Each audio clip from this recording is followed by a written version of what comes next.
ठीक है, तो मान लो कोई एक सेट ए है ना, और ए के ऊपर ही हम अपना क्या बोलते हैं रिलेशंस डिफाइन कर रहे हैं। तो डेफिनेशंस लिख सकते हैं। पहला है मान लो आइडेंटिटी रिलेशन।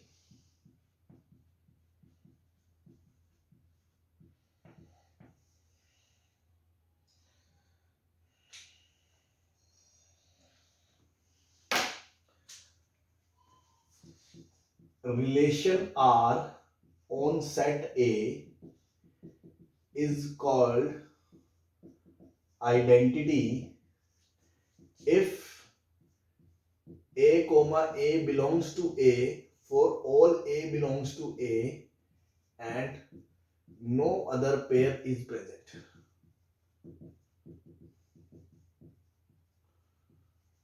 In R.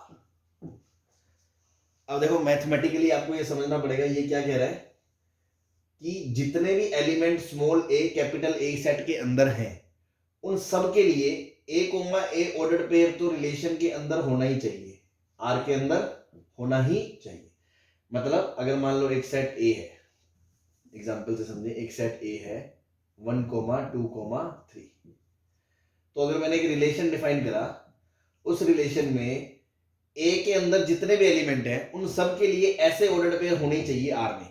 मतलब 1 है तो 1, 1 होना चाहिए, 2 है तो 2, 2 होना चाहिए, 3 है तो 3, 3 होना चाहिए, और इसके अलावा कोई भी नहीं होना चाहिए। तो वो रिलेशन क्या कहलाएगा? आइडेंटिटी रिलेशन कहलाएगा। हाँ जी, अगर मैं कहूं, मान लो मैंने ऐसा कहा 1, 1, 2, 2, 3, 3 तो है ही, और साथ में कुछ और आ गया 1, 2, क्या इस डेफिनेशन के अकॉर्डिंग ये आइडेंटिटी है? नो सर, ये नहीं है। क्यों? क्योंकि ये एक्स्ट्रा आ गया और इसने कहा और कोई भी होना नहीं चाहिए, तो ये आइडेंटिटी नहीं है। चलो एक रिलेशन और डिफाइन करता हूं। मान लो मैंने कहा कि 1, 1 और 2, 2, बस ये दो ही हैं, तो क्या ये आइडेंटिटी है? Yes sir. नहीं है। आपको पढ़ना नहीं आता अभी भी मैथ्स के सिंबल्स। इसका मतलब होता है फॉर ऑल, कि ए कोमा ए रिलेशन में हो for all A belongs to A, इसके अंदर जितने एलिमेंट है उन सब के लिए ऐसा ऑर्डर्ड पेयर हो और कुछ ना हो, तो ही वो आइडेंटिटी कहलाएगा। तो ये भी आइडेंटिटी नहीं कहलाएगा क्योंकि 3/3 इज मिसिंग। क्या ये बात समझ में आ गई? Yes sir. Yes sir. Now second है रिफ्लेक्सिव। रिफ्लेक्सिव रिलेशन क्या होता है? तो डेफिनेशन लिख सकते हैं, relation R on set A is called reflexive if A comma A belongs to R for all A belongs to A. That's it. और इसने कुछ नहीं कहा, इसके अलावा इसने कुछ नहीं कहा। तो अगर मैं आपसे पूछूं 1, 1, 2, 2, 3, 3, दूसरा रिलेशन मान लो मैंने कहा R2, सेम वही एग्जांपल ले रहा हूं, 1, 1, 2, 2, 3, 3 एंड 1, 2। तीसरा एग्जांपल मान लो एक छोड़ दिया मैंने 1, 1, 2, 2। तो ये रिफ्लेक्सिव है? हर एक यस तो हर एक के लिए ये मौजूद है। क्या ये रिफ्लेक्सिव है? Yes sir. यस, क्योंकि उसने एक्स्ट्रा कोई क्लोज नहीं दिया, उसने बस ये कहा कि हर ए के लिए ये होना चाहिए, दूसरा कोई हो या ना हो इस बात पे फर्क नहीं पड़ता। तो ये भी रिफ्लेक्सिव है। क्या ये रिफ्लेक्सिव है? नहीं, क्योंकि नो सर। 3 के लिए 3, 3 मिसिंग है। बात समझ में आ गई?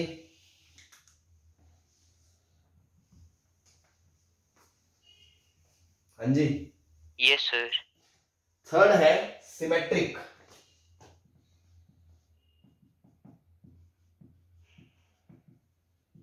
सिमेट्रिक रिलेशन क्या होता है? ठीक है, तो पहले डेफिनेशन लिख लें। A relation R on set A is called symmetric if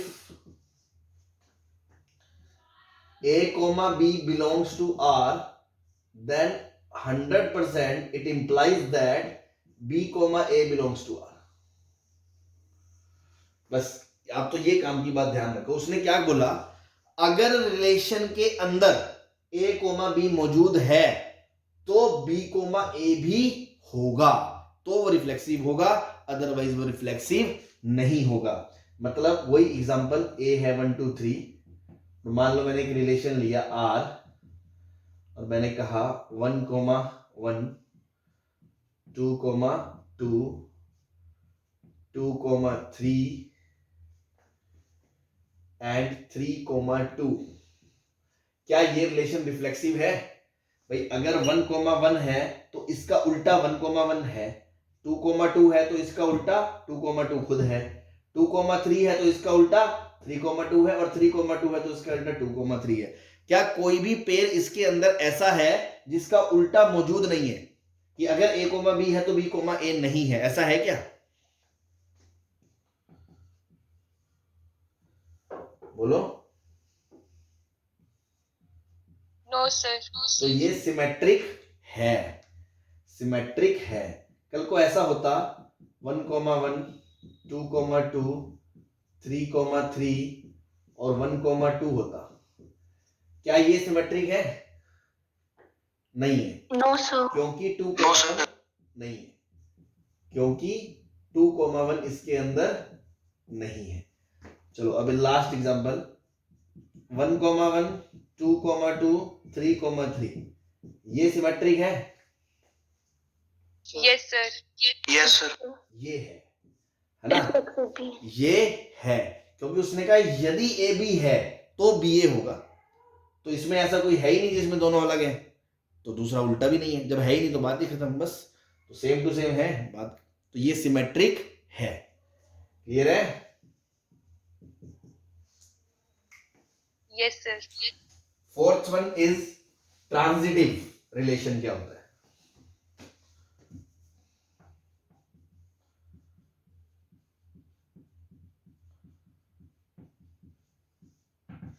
transitive क्या होता है? इसका अलग लफड़ा है।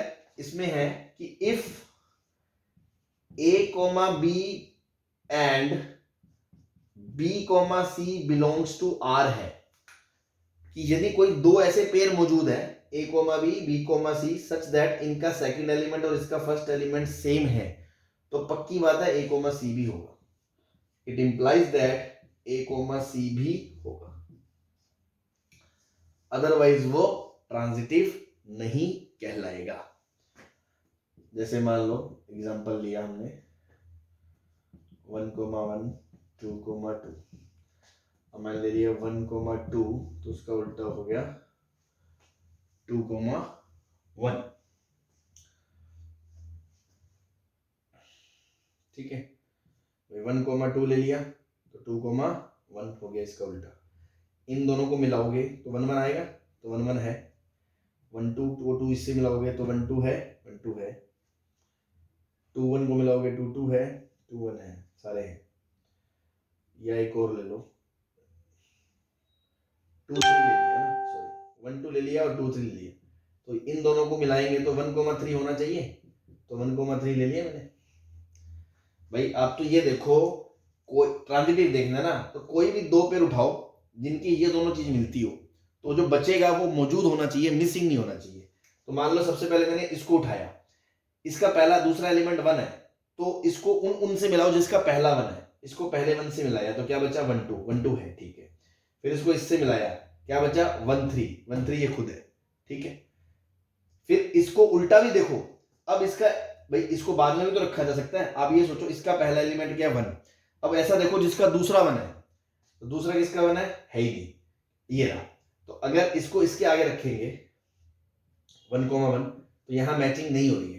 मेरा मतलब है अगर मान लो कल को कोई ऐसा एलिमेंट होता 3 कोमा 1 होता, अगर तो 3 कोमा 1 को देखते हुए मुझे 1 कोमा 1 को यहां रखना पड़ता, फिर मैं देखता 3 कोमा 1 भी होना चाहिए, वो यहां होता, लेकिन यहां पर उसकी नीड नहीं है। तो जैसे मान लो 1 कोमा 1 की बात करी हमने, तो दूसरा एलिमेंट 1 था, तो पहला 1 मिलाया तो 1 2 है, इसके साथ मिलाया 1 3 है, ठीक है। अब इस 2 2 में दूसरा एलिमेंट 2 है, तो पहला एलिमेंट 2 इसके साथ मिलाया तो क्या चाहिए 2 3, 2 3 है और पहला एलिमेंट कहीं है ही नहीं। अब इसको उल्टा देखो, इसका पहला एलिमेंट 2 है, तो कोई ऐसा ऑर्डर पेयर जिसमें दूसरा एलिमेंट 2 है, वो ये रहा।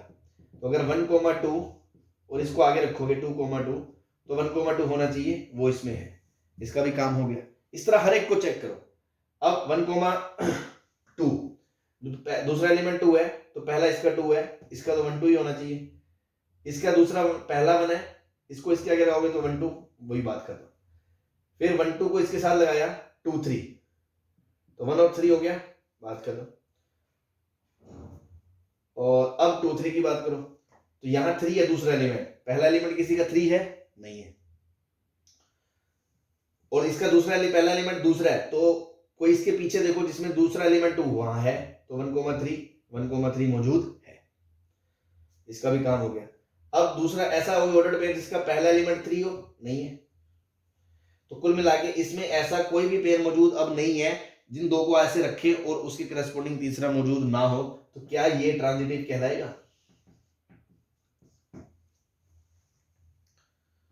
बोलो। No sir. क्यों? हो तो रहा है भाई। ऐसा कौन सा पेयर है कि इनको आपने रखा कि ए बी बी सी है और ए सी नहीं है? बताओ कौन सा मिसिंग है?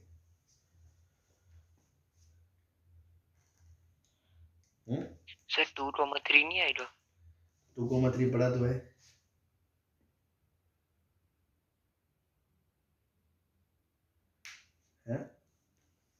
सर 3 3 है। ये 2 3 है। अब आएगा सर। हाँ, तो ये ट्रांजिटिव है। और मान लो इसमें से मैं ये पेयर हटा लेता, सपोज 1 3 है ना, 1 1 होता, 2 2 होता, 1 2 होता, 2 3 होता, तो ये ट्रांजिटिव नहीं होता, नॉट ट्रांजिटिव। चलो एक आपसे एक और पूछते हैं, 1 1 है, 2 2 है और 3 3, ये ट्रांजिटिव है क्या? Yes sir. ये है। कईयों को डाउट होगा कि सर इसमें तो ए बी बी सी है ही नहीं, तो उसने क्या कहा, यदि ऐसा है तो ऐसा होना चाहिए, इसमें अलग अलग ऐसा बैठ ही नहीं रहा, तो बात ही खत्म, ये ट्रांजिटिव है। क्लियर है?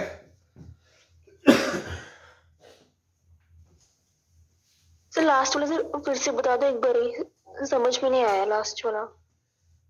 भाई आपको ऐसे कोई दो पेयर मिल रहे हैं क्या जिसमें ये और ये सेम आ रहा हो? ऐसा कुछ मिल रहा है इसमें? बताओ। No sir. तो उसने क्या कहा है, अगर ऐसा हो और इससे करस्पॉन्डिंग एसी होता है तो ट्रांजिटिव है, अगर ऐसा है और एसी नहीं होता है नॉट ट्रांजिटिव है। अब इसमें कोई ऐसा पेयर बन ही नहीं रहा ना, अगर ये है तो ये होगा, जब ये है ही नहीं तो बात ही खत्म, तो बस ट्रांजिटिव है। Okay sir. इक्विवेलेंस रिलेशन क्या होता है? इक्विवेलेंस रिलेशन, जो रिलेशन रिफ्लेक्सिव भी होता है, सिमेट्रिक भी होता है, ट्रांजिटिव भी होता है, उसको इक्विवेलेंट रिलेशन बोला जाता है। Reflexive, symmetric and transitive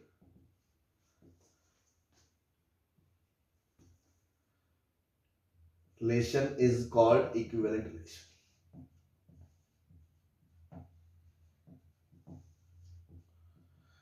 clear है? बस ये चार डेफिनेशन थी, इसमें और कुछ नहीं। थ्योरी इसकी भी हो गई, एग्जांपल करते हैं इसमें खत्म।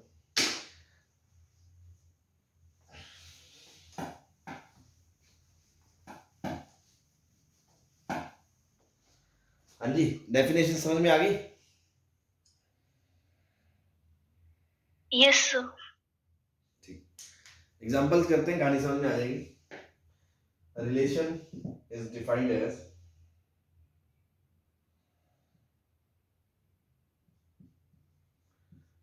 X y x minus y is divisible by n.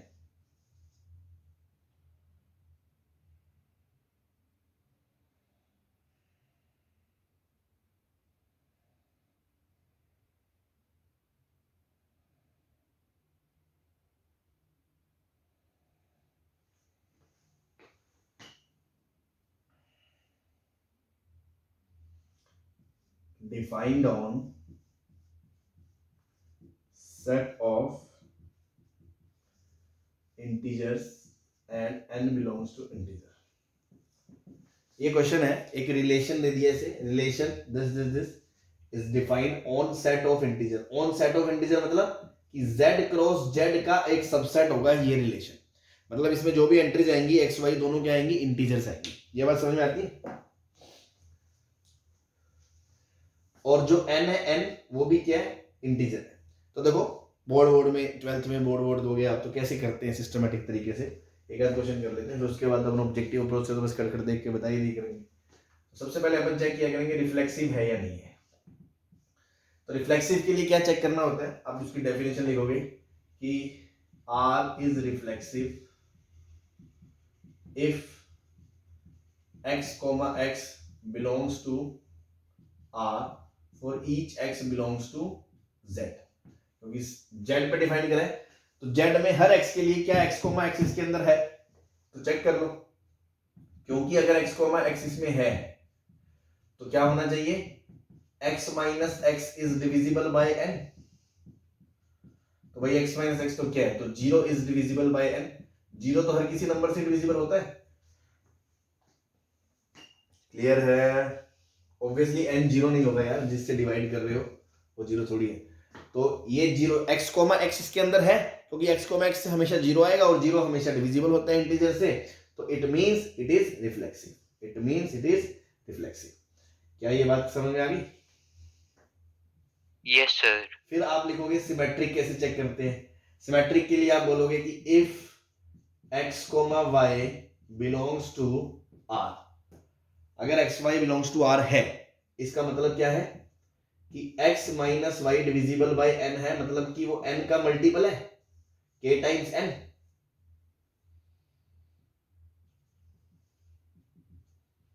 Multiple of n।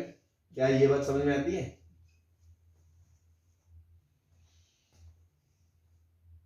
हाँ जी, यस सर। अब देखो x माइनस वाई के एन आ गया, तो यहां से क्या पता चला कि y माइनस एक्स क्या हो गया, माइनस के एन हो गया। तो ये भी तो एक इंटीजर ही है।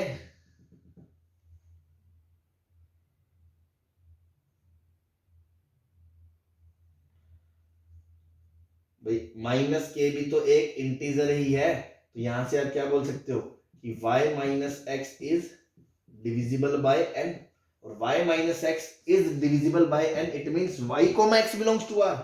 It means y comma x belongs to r। तो देखो हमने यहां से कहानी शुरू करी कि यदि x comma y belongs to r है तो y कोमा x भी बिलोंग्स टू r होगा।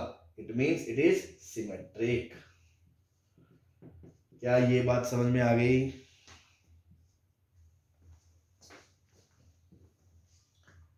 अब बात करेंगे ट्रांजिटिव की।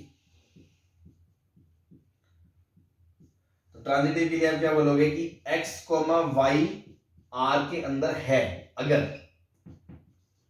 एंड y, z भी r के अंदर है, तो हमें ये दिखाना है कि x, z है या नहीं। तो अगर x, y है, इसका मतलब x माइनस वाई क्या है, x माइनस वाई क्या है, मल्टीपल है n का, तो केवल इंटीजर बोल दिया। एंड y माइनस जेड क्या है, ये भी मल्टीपल है n का, तो उसको k2 बोल दिया। केवल k2 को हमने इंटीजर बोल दिया। तो हमें क्या दिखाना है, x माइनस जेड का क्या होगा। तो इन दोनों को अगर मैं जोड़ दूं, है ना, पहली इक्वेशन दूसरी इक्वेशन अगर मैं 1 + 2 कर दूं, तो यहां से क्या आएगा, x माइनस जेड बराबर k1 + k2 टाइम्स n आ जाएगा।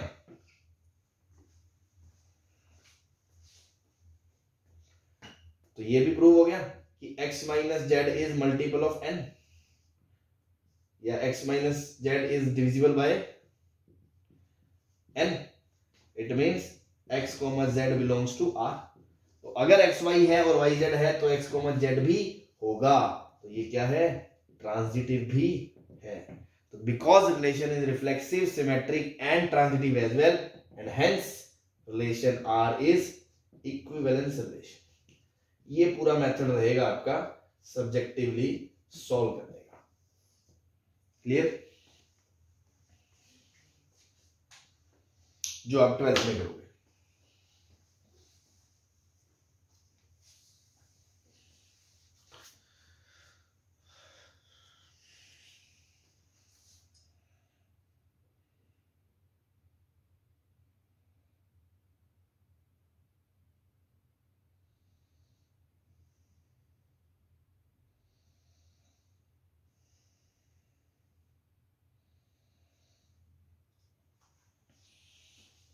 बोलो भाई, सही है? Yes, sir. बस नोट कर लो।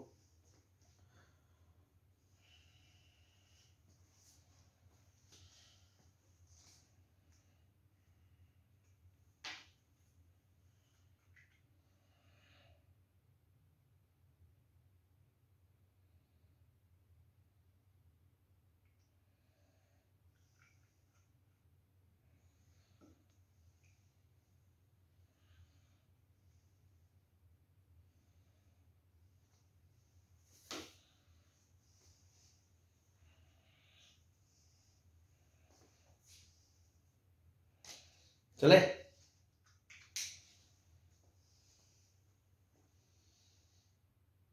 हाँ जी। Yes, sir.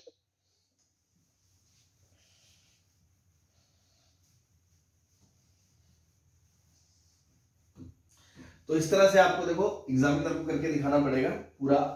2-3 नंबर का क्वेश्चन जब भी आएगा कि देखो रिफ्लेक्सिव है, एजिमेट्रिक है, ट्रांजिटिव है, फलाना फलाना, इस तरह से। एक दो क्वेश्चन और करते हैं।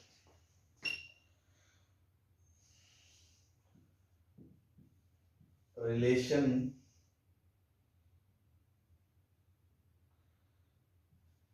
R is defined on set of congruent triangles.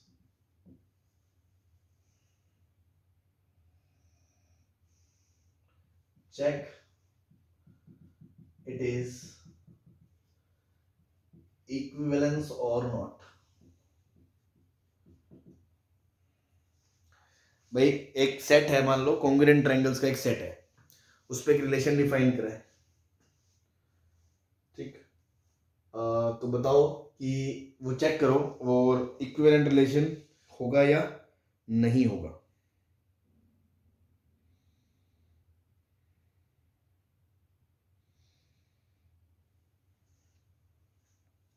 Simple सी बात है भाई, रिफ्लेक्सिव चेक करने के लिए आप क्या चेक करोगे कि क्या delta comma delta belongs to R है for each delta belongs to set S, बोल दो ना, let S is set of congruent triangles.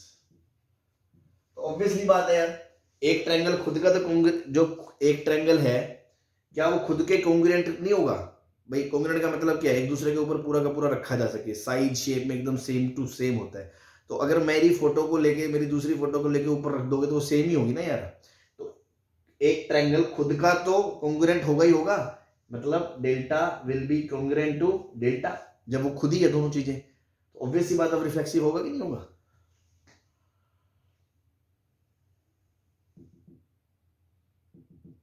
हाँ जी, बोलो। होगा सर। Yes, sir. सॉरी, मैंने थोड़ा सा बोल गलत दिया एक्चुअली, कि एस तो है set of triangles. Relation is defined on set of triangles such that both triangles are congruent. Relation ये डिफाइन किया है, ठीक है ना। हाँ, अब हम बात करें कि कोई भी सेट इसमें से उठाएं, ट्रायंगल, कोई भी ट्रायंगल उठाओ, वो खुद के कॉन्ग्रुएंट के बराबर होगा? होगा, ठीक है। नाउ सिमेट्री के लिए हमने क्या कहा कि इसमें से हमने कोई दो ट्रायंगल उठाए, कोई भी दो ट्रायंगल उठाए, डेल्टा 1 एंड डेल्टा 2, और हम कह रहे हैं if delta 1 delta 2 belongs to R है, इट मींस हम क्या कह रहे हैं, डेल्टा 1 कॉन्ग्रुएंट है डेल्टा 2 के, तो ऑब्वियस सी बात है डेल्टा 2 भी कॉन्ग्रुएंट है डेल्टा 1 के। इट मींस हम क्या कहना चाह रहे हैं कि डेल्टा 2 कोमा डेल्टा 1 भी बिलोंग्स टू आर होगा कि नहीं होगा? बोलो। होगा सर। तो सिमेट्रिक भी होगा यार, इसमें क्या दिक्कत है? सिमिलरली ट्रांजिटिव में भी कोई बड़ी बात नहीं है कि इफ अगर delta 1 delta 2 belongs to R है and delta 2 delta 3 belongs to R है, मतलब आप कह रहे हो डेल्टा 1 कॉन्ग्रुएंट है डेल्टा 2 के एंड डेल्टा 2 कॉन्ग्रुएंट है डेल्टा 3 के, तो ऑब्वियस सी बात है डेल्टा 1 भी कॉन्ग्रुएंट होगा डेल्टा 3 के, तो डेल्टा 1 डेल्टा 3 भी बिलोंग्स टू आर होगा, तो ट्रांजिटिव भी होगा, तो ये इक्विवेलेंस होगा। ठीक है,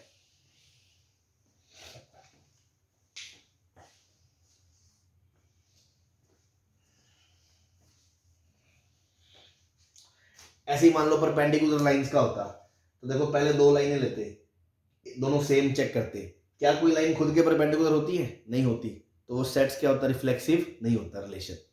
फिर सिमेट्रिक कहते कि L1 L2 के परपेंडिकुलर है, तो ऑब्वियसली L2 भी L1 के परपेंडिकुलर है, तो सिमेट्रिक वो होता, रिफ्लेक्सिव नहीं होता।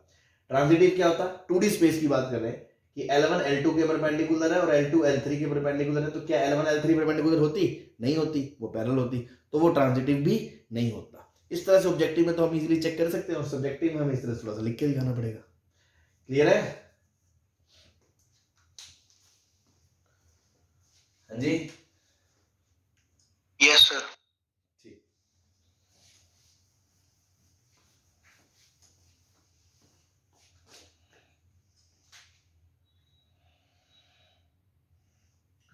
Relation is defined as x comma y such that x y belongs to natural act x square minus 4xy plus 3y square बराबर 0।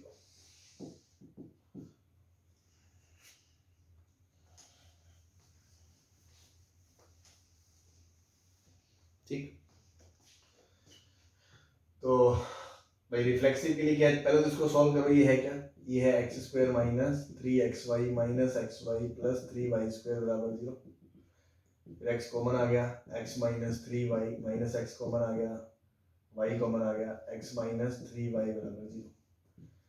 x minus y x minus 3y बराबर 0। ठीक है, ये आ गया भाई। क्या कह रहा है वो? या तो x बराबर y हो जाए या x बराबर 3y हो जाए, यही कह रहे हो। तो रिफ्लेक्सिव के लिए क्या चेक करना है कि x कोमा x r के अंदर है या नहीं है, मतलब x कोमा के x इसको इसमें रखने से क्या सेटिस्फाई करता है? तो भाई जब इसमें रख देंगे x कोमा x 0 हो जाएगा, तो वो सेटिस्फाई करेगा ना इसको, ये चीज 0 हो जाएगी, इट मींस वो रिफ्लेक्सिव है।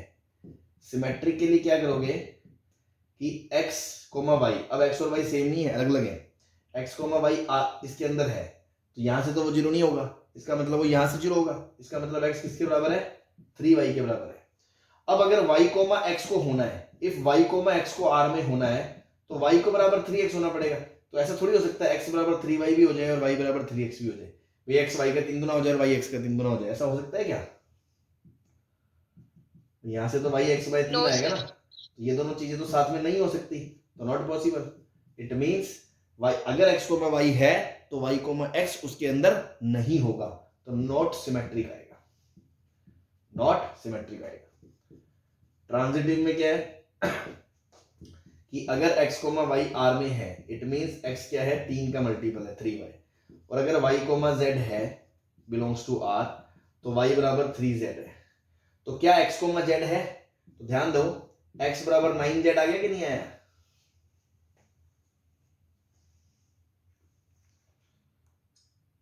बोलो। Yes sir. हाँ, तो x कोमा x तो 9z आ गया, तो क्या x z होगा उसके अंदर? No sir. नहीं होगा, तो ये ट्रांजिटिव भी नहीं होगा, क्योंकि x comma z belongs to r नहीं है, क्योंकि अगर वो होता तो x को 3z होना पड़ता। ठीक है जी, तो बस सिर्फ रिफ्लेक्सिव है, ये सिमेट्रिक ट्रांजिटिव नहीं है, इस तरह से चीजें देखनी है। Yes sir. चले, ठीक।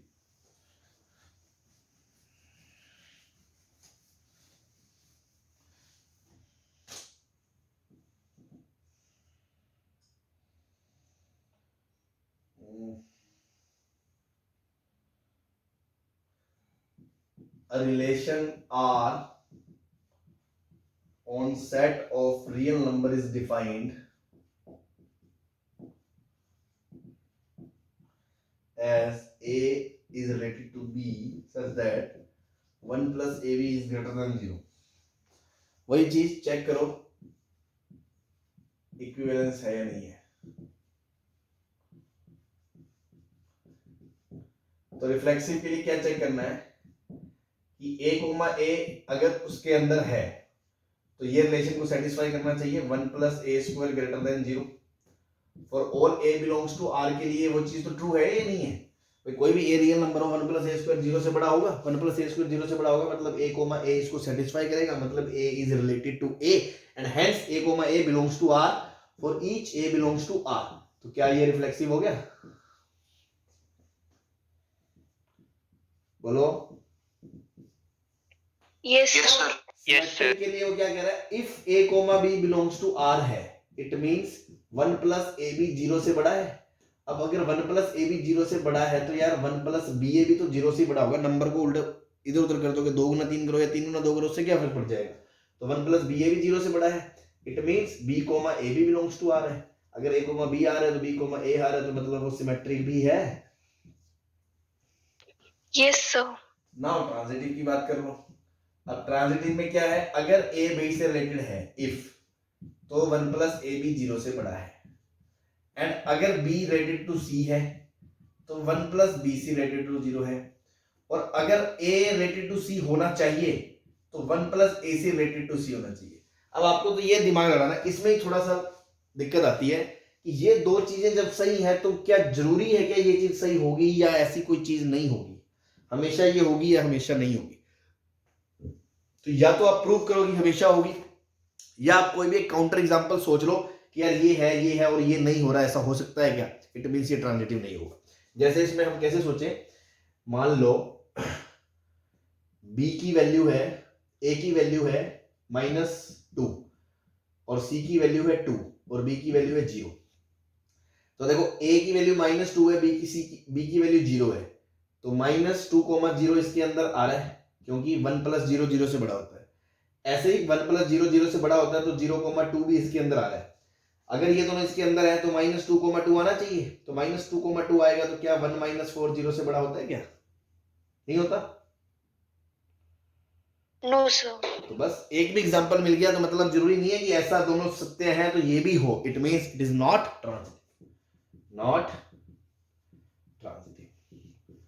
तो इक्विवेलेंस तो नहीं है, सिमेट्रिक और रिफ्लेक्सिव है, ट्रांजिटिव नहीं है। तो इसमें थोड़ा सा जोर आता है, थोड़ा सोचना पड़ता है, ऐसे नहीं कि आप हमेशा मुंह फाड़ के बोल दो। या तो आप प्रूव कर पाओ जैसे पिछले क्वेश्चन में हमने कर दिया था कि दोनों को जोड़ दिया गया था वो मल्टीपल है, या आप इस तरह से काउंटर एग्जांपल देखो कि कहीं कोई एक आध आपको मिलता है क्या जिसमें ऐसा नहीं। क्लियर है? Yes, sir. Yes, sir. ठीक, एक एग्जांपल और लेते हैं।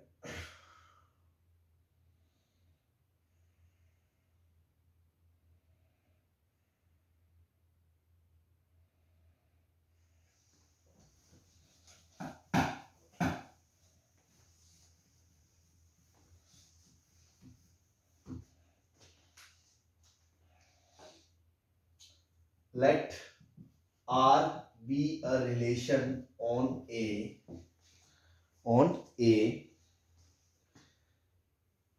on set A of ordered pairs। अब A set भी ordered pairs है of positive integers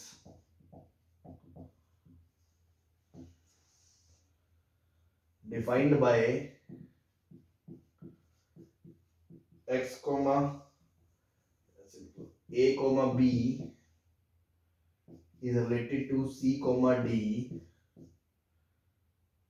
as AD बराबर BC।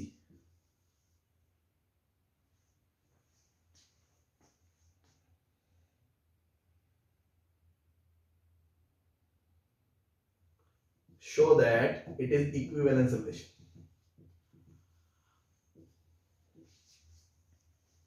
ठीक है,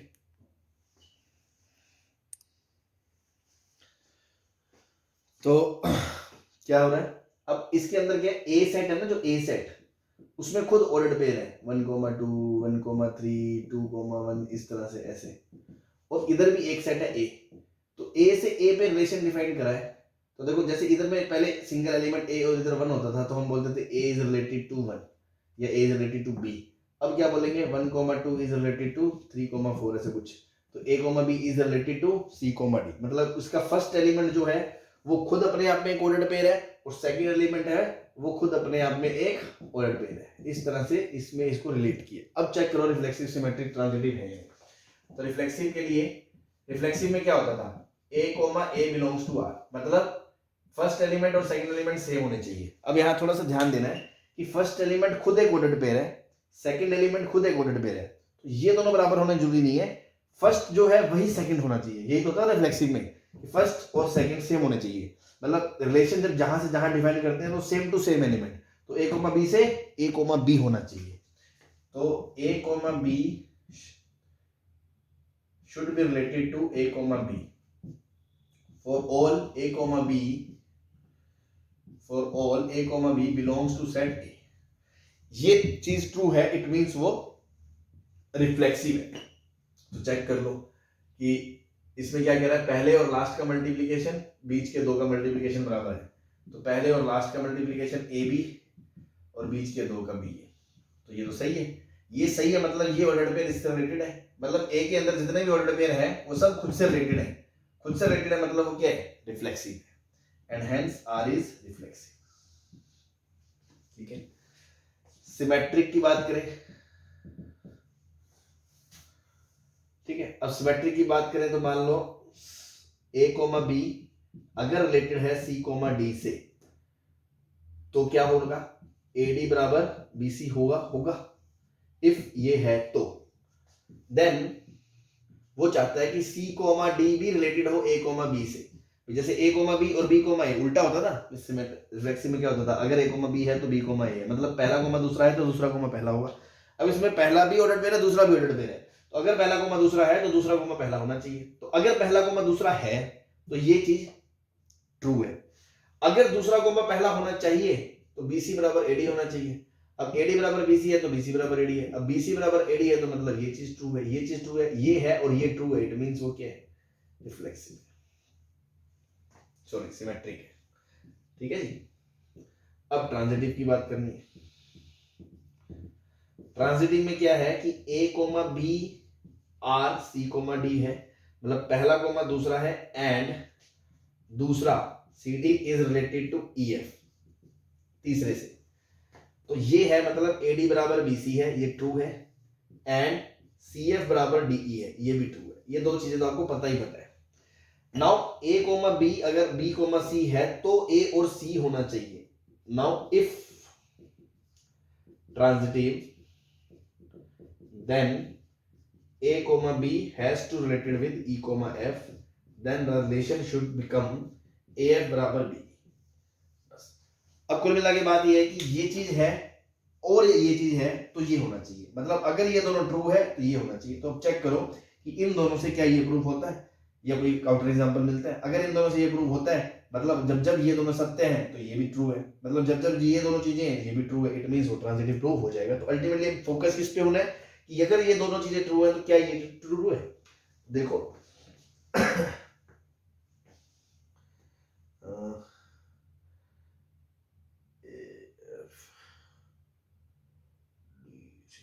इधर से देखो A बाय B कितना आ गया, C बाय D, और इधर से देखो C बाय D कितना आ गया, E बाय F। दोनों से C बाय D निकाल के बराबर कर दिया तो A बाय B बराबर E बाय F, तो बराबर कितना आ गया, AF बराबर BE आ गया। बहुत सिंपल भाई। जैसे ट्रांजिटिव में क्या होता था, अगर A कोमा B है और B कोमा C है तो A कोमा C होगा, मतलब वहां मतलब क्या होता था, अगर पहला कोमा दूसरा और दूसरा कोमा तीसरा है तो पहला कोमा तीसरा होगा। यहाँ पहला दूसरा तीसरा खुद एक ऑर्डर्ड पेयर है, इसलिए कंफ्यूज ना होए। तो पहला कोमा दूसरा है और दूसरा कोमा तीसरा है, पहला कोमा दूसरा है और दूसरा कोमा तीसरा है तो पहला कोमा तीसरा होना चाहिए। तो पहला कोमा दूसरा है तो ये ट्रू है अकॉर्डिंग टू दिस, दूसरा कोमा तीसरा है तो ये ट्रू है। अब अगर पहला कोमा तीसरा इसमें होना चाहिए तो ये ट्रू होना चाहिए, तो मतलब अगर ये दो ट्रू है तो ये ट्रू होना चाहिए, वो हमने प्रूव करना है। तो यहां से हमने निकाल के बराबर प्रूव कर दिया कि ये ट्रू है, इट मींस ये ट्रांजिटिव भी है। तो ये रिफ्लेक्सिव भी है, सिमेट्रिक भी है, ट्रांजिटिव भी है, and hence it is an equivalent relation. यही चीज मैं कह रहा था कि बस इस तरह की चीजें इसमें पूछी जाती है कि इक्विवेलेंस है नहीं है क्या है। ठीक है,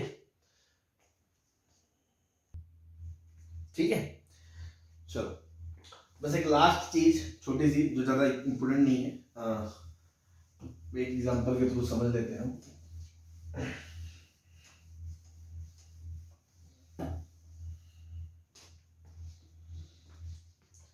जैसे मान लो एक एग्जांपल है, relation is defined x, y such that x minus y is divisible by 2, x y belongs to z, है ना।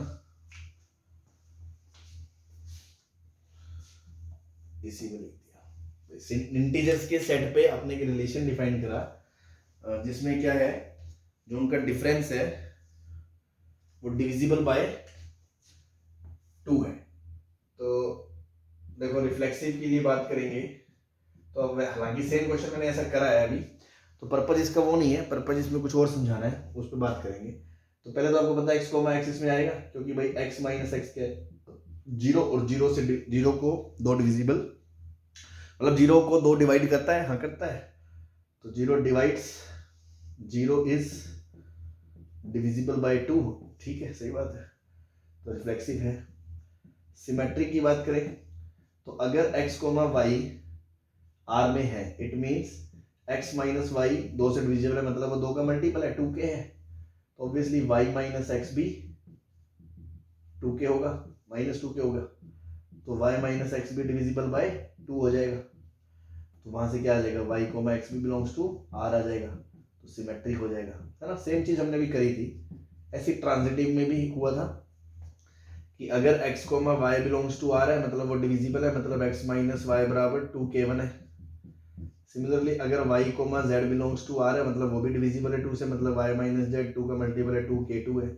फिर इनको हमने जोड़ा था तो x माइनस जेड आपका 2 टाइम्स k1 प्लस k2 आ गया था, मतलब ये भी डिविजिबल है, तो x, z भी बिलोंग्स टू R था, तो इससे ये ट्रांजिटिव भी आ गया था, है ना।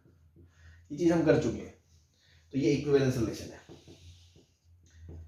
अब मुझे इसमें एक छोटी सी चीज बतानी है जो एनसीईआरटी में भी दी गई है, वो ये कि देखो अगर मान लो इसका एक एलिमेंट आपने 0 ले लिया, तो क्या 0,1 बिलोंग्स टू R है क्या? नहीं है, क्योंकि 0 minus 1 is not divisible by 2, तो 0,1 is not belongs to R, but 0,2 belongs to R, 0,4 belongs to R, 0,6 belongs to R, 0,-2 belongs to R, इस तरह से बोल सकते हैं, ठीक। ऐसे ही 1,3 belongs to R, 1,5 belongs to R, 1,7 belongs to R, 1,-3 belongs to R, ये सारे आपस में रिलेटेड है। तो इनको अगर मैं 2 सेट्स में डिवाइड कर सकता हूं कि A1 एक सेट है 2 0 2 4 6 इस तरह से, और A2 एक सेट है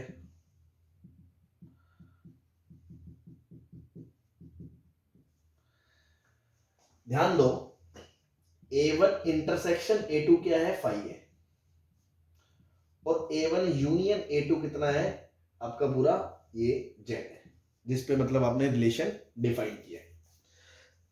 तो कभी ऐसा होना कोई रिलेशन है किसी सेट पे डिफाइन किया गया और वो इक्विवेलेंस रिलेशन है, तो उसको ऐसे अलग अलग सेट्स में अगर तोड़ दे, कुछ सेट्स में अगर ऐसे डिफाइन कर दे सच दैट उनका आपस में इंटरसेक्शन तो 5 है और सबका यूनियन वो सेट आ रहा है, समझ लो।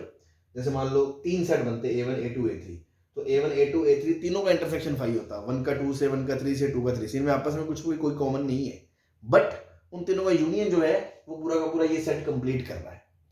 अगर कोई रिलेशन इक्विवेलेंस है और जेड को इस तरह हम तोड़ लें कि कुछ सेट्स में जिनका आपस में इंटरसेक्शन तो 5 हो और उनका यूनियन जेड हो, तो वो जो सबसेट्स जो हमने तोड़े हैं ना उनको पता क्या कहते हैं, इक्विवेलेंट क्लासेस, है ना। इफ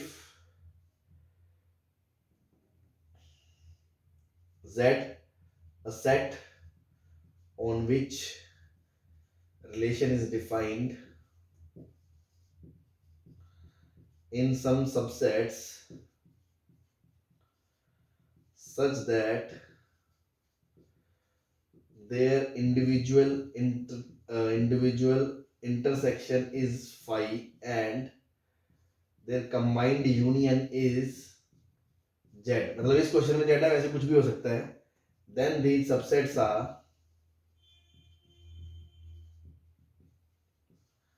called इक्विवेलेंट क्लासेस बोल दिया जाता है. अब पूछा कैसे जाएगा इसमें, आपसे ये पूछ सकता है इस क्वेश्चन में कि इक्विवेलेंट क्लास बताओ जो जीरो की इक्विवेलेंट क्लास है. जीरो की इक्विवेलेंट क्लास का मतलब वो एलिमेंट जो जीरो से रिलेटेड है. अब जीरो से कौन कौन रिलेटेड है, सारे रिलेटेड है, तो हम यही सेट दे सकते हैं A1. अब इक्विवेलेंट क्लास को कब कहेंगे, जब ये चीज फॉलो करता होगा. क्या कि इसके अंदर के सारे एलिमेंट एक दूसरे से रिलेटेड है. कोई भी दो एलिमेंट उठाओ, उनका डिफरेंस 2 से डिविजिबल है. और इसके बाहर जो दूसरा एलिमेंट है उनसे वो रिलेटेड नहीं होना चाहिए. जैसे इसका कोई भी एलिमेंट -3 -1 1 3 इनसे किसी से रिलेटेड नहीं है. अल्टीमेटली वही बात, ये आपस में सारे रिलेटेड है, ये आपस में सारे रिलेटेड है, इनमें आपस में कोई रिलेटेड नहीं है और इनका इंटरसेक्शन फाई है और इनका यूनियन पूरा सेट है, तो इनको इक्विवेलेंट क्लासेस बोल दिया जाता है. जैसे इस सीन में तो इक्विवेलेंट क्लास ऑफ 0 तो यही है. अगर मैं बोल दूं इक्विवेलेंट क्लास ऑफ 2 तो भी यही है, 2 से भी यही रिलेटेड है. अगर मैं बोल दूं इक्विवेलेंट क्लास ऑफ 6 तो भी यही है. ऐसे ही मैं बोल दूं इक्विवेलेंट क्लास ऑफ 3 या equivalent class of 1, equivalent class of 3, तो वो सब क्या है, ये वाला सेट है. ठीक है, तो आई होप आप समझ गए कि इक्विवेलेंट रिलेशन है. फिर हमने उस जिस सेट पे डिफाइन किया है उसको कुछ सबसेट्स में ब्रेक करा सच दैट उनका आपस में इंडिविजुअल इंटरसेक्शन तो फाई है, सबका यूनियन उस सेट के बराबर है और ये आपस में सारे रिलेटेड है. इस रिलेशन के थ्रू ये आपस में सारे रिलेटेड है पर एक दूसरे से कोई रिलेटेड नहीं है. उस केस में इन सेट्स को इक्विवेलेंट क्लासेस कह दिया जाता है और उसके अंदर कोई जितने भी एलिमेंट्स है उसमें किसी की भी इक्विवेलेंट क्लास पूछ लो वो वही हो. बस ये छोटी सी बात है. चलिए ठीक है, so this is the end of chapter. Relation बहुत है, रिलेशन पे ज़्यादा कोई लंबी चौड़ी बात है भी नहीं, यही इक्विवेलेंट वगैरह ही पूछा जाता है. और बाकी जो मोस्ट इंपोर्टेंट चैप्टर है जो इससे कनेक्ट किया जाता है मतलब फंक्शन, हालांकि अपने लिए रिलेशन को ज़्यादा मैटर नहीं करता, हम तो फंक्शन को एक अलग नए सिरे से ही पढ़ते हैं और फिर उस पर बाद कैलकुलस शुरू करते हैं ना, उसको हम अलग से सेग्रीगेट करके पढ़ेंगे. Okay, thank you.